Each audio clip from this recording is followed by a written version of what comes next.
yma ynghylch y defed, mae y bryd y Dutch Tuxel o adran y brydau cyfandirol pyr a'r gwr fan heddig yma sy'n wrth fawr ochr i. Yr un mor gyffroes a fynd gael bod nôl fan hyn yng nghanol cylch y defed, Mr Adrian Roberts o fferm Pen Parc St Clair. Croeso to ni, Adrian. Diolch yn fawr chi, Minig. Diolch am y goffiad. Mae'n braf cael bod nôl yn dweud. Mae'n braf bod yn ôl yn ni. Mae'r sied yn llawn o bobl ar barod am y gystadleuaeth enfawr heddiw.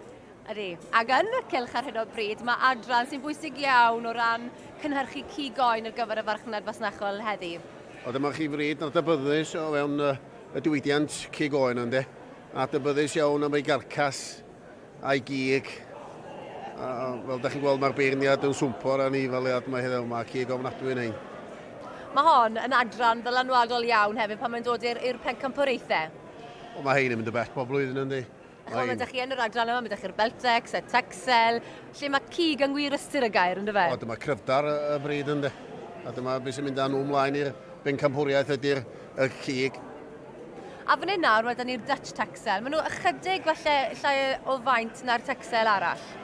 Maen nhw dipyn llai i sbio nhw, nhw'n dipyn iawn i'r Beltex yn dyn ni.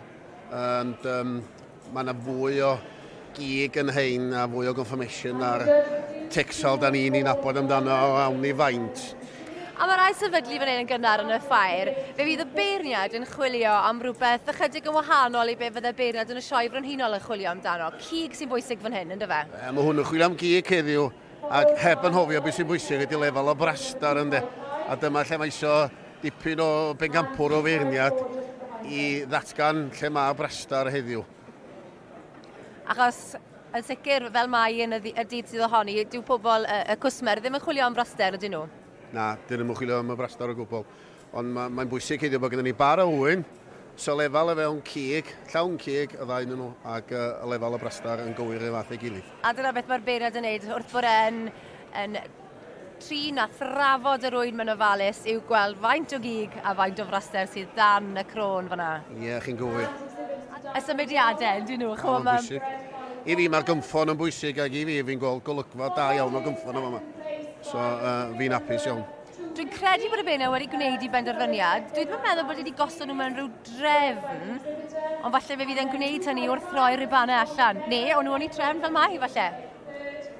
Be chi'n meddwl, Adrian? Mae o'n galw o'r stiwad ymlaen ar wobr, yna fe? Ydy, mae'r riban coch yn ei law, a mae'n symud teulu'r hôl o Gaer Lywelyn. Teulu'r hôl, ia. A nhw'n bar da, yn edrych na. Maen nhw'n gryfach na unrhyw bar arall sy'n allan na. Maen nhw'n fwy main, mae yna faint yn nhw, a maen nhw'n drymach i pwysau, swn i ddweud. A wedyn, Hywel yn dyfa, Taldrym, Llandeisan Sirgar yn ail, dwi'n credu. Hywel yn ail. Robert West. Robert West yn drydydd. Ie. A Sarah Gibbons yn bedwerydd. Wel, dyna chi drefn. A par cyntaf, ddech chi'n yma, Mini? Ydyn, maen nhw yn, ydyn nhw. O, sbiwch y chwarteli o yma. Wel, mae'r beirniad wedi cadw ni ar flaenau'n trad tan yr eiliad olaf yna. Do, chwarae tego. Iawn, diolch Adrian. Mae'n mynd i gael sgwrs gyda'r enillwyr sydd wedi cael ffeiri arbennig o dda hyd yma. Teulu'r hôl o Gaer Lywelydd. Maen nhw'n gwneud yn neilltuol bob blwyddyn yn ffeirau ni. Ac wedi ennill pencampwriaeth yn yr Agri Expo yn barod eleni. Congratulations to you. Thank you very much, thank you. You've had a successful run so far this year already. We've had a good season so far, yeah. You won the Expo? We won the Expo, yeah. And up at the Scottish on Saturday. So yeah, we've done well this time, thank you. So in Scotland on Saturday and here on Sunday? Yes. That's what you call Busy commitment. weekend. Yes. Well, a successful start to the Welsh fair now. Thank you very much, thank you. Congratulations, well done you. Thank you.